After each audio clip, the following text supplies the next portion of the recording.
good. Tori. That was very good. Welcome back.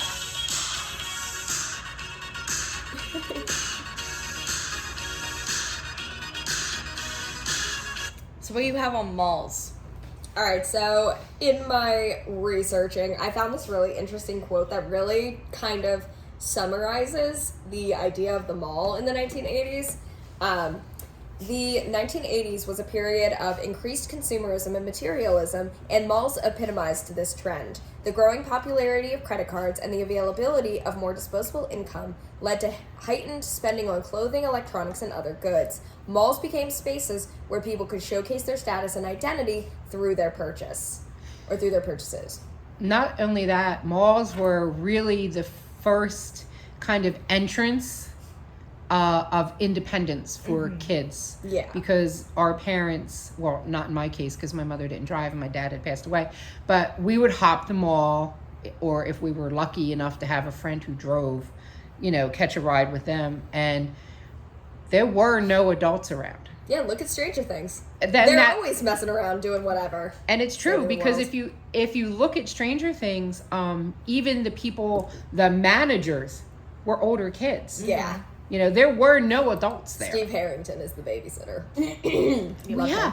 Or the guy that lets the kids into the movie theater. That was another kid. Yeah. Adults weren't there. No. Maybe during the day, when the grown-ups were there. But at night, they abandoned the mall to the kids. Yeah. And we took full shameless advantage of it. Yeah.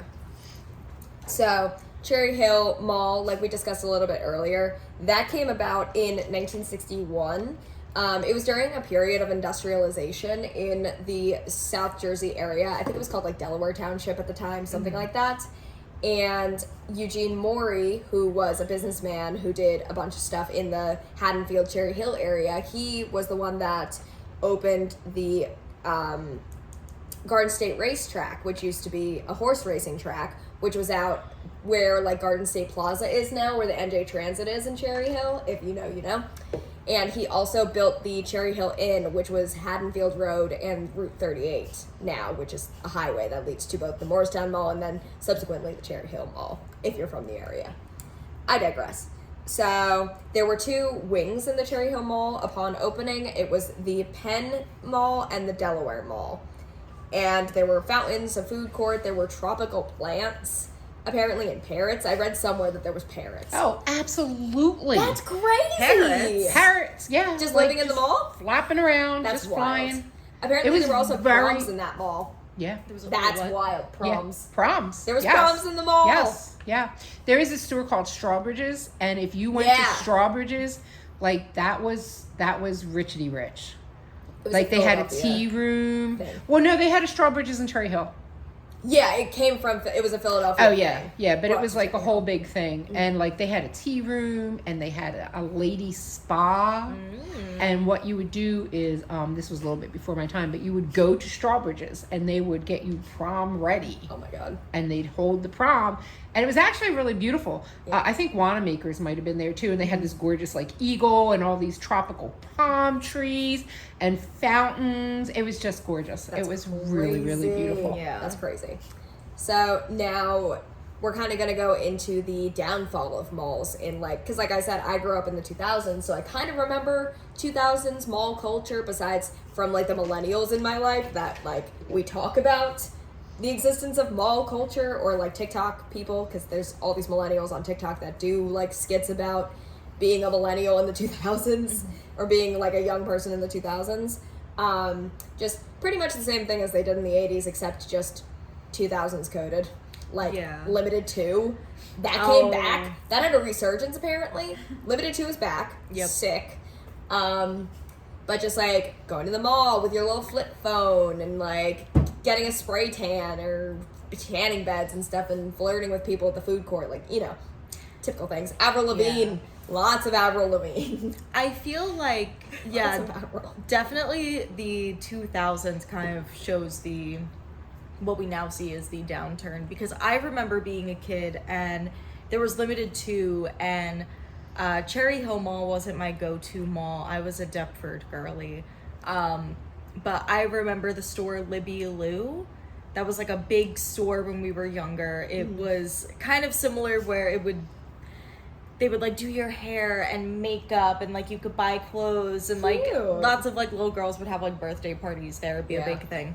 That makes But sense. and then I remember being at that same age. I have an older sister, and she would go to the mall every Friday night with her friends. It was like Scene Kid Friday. That was a big thing. I wish. So like even when we were younger, we still saw these malls being in use. And it's so interesting because when I go to the mall, which is very few and far between these days, but I've noticed at my local mall they have a new arcade. They have like all these things that would incentivize kids being there, and then at the same time all around the mall it's signs saying if you're under a certain age, I believe it's 18, you can't be Yeah. around the mall without a parent. Yeah, I've seen 18 and I've seen 16. So it's just like it's so weird to see all these things that are for kids, and the mall is meant to be this place where it's like, oh, you know, parents can do their shopping and then they could drop their kids off and the kids could spend the day doing their own shopping. Like Rose Emily said, having that bit of independence, and now you can't even have it there. Yeah. I remember I was probably like 13 or 14, and that's the time when we would get dropped off at the mall. I was a Morristown Mall girly, personally.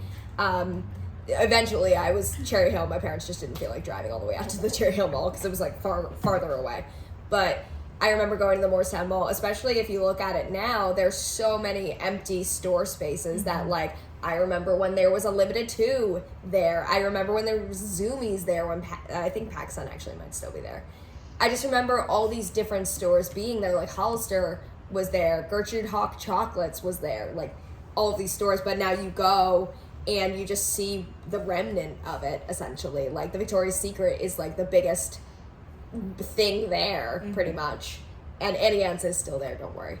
But I remember when it was poppin'. Like, I used to love going to Limited 2 and Claire's and all of those kind of stores.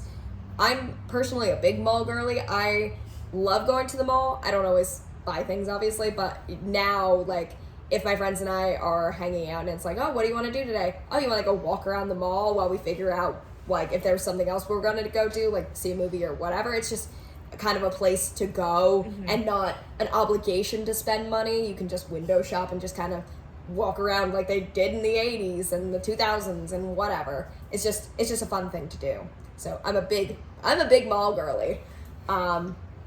But as a retail space, I think a lot of, and I've seen this credited in a million and one different places, but I think a lot of the reason that there was a downfall of mall shopping, even though I've seen it, there is allegedly a resurgence of mall popularity.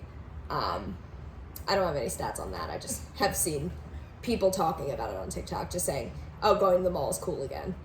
I digress. My point being that retailers like Walmart, Target, Kohl's, like more of those like department store-esque places that you can just go into one store and get all of your shopping done. You can get your home goods, you can get your grocery, you can get your makeup, you can get your hair products all in one place. I think kind of, and obviously Amazon being able to, like, the rise of the internet and being able to ship stuff to your house in 20 minutes really was kind of the nail in the coffin for the mall. Because why go somewhere where you have to go to multiple different stores and spend money at multiple different stores when you can either just go up to Target and get everything you need or just order it online anyway? And I don't really feel bad for the malls because I remember growing up and every town, including Pennsauken, had a very flourishing downtown. And then the mall came along and killed that. Yeah. And the cry was, oh, that's progress. You can't stand in the way of progress.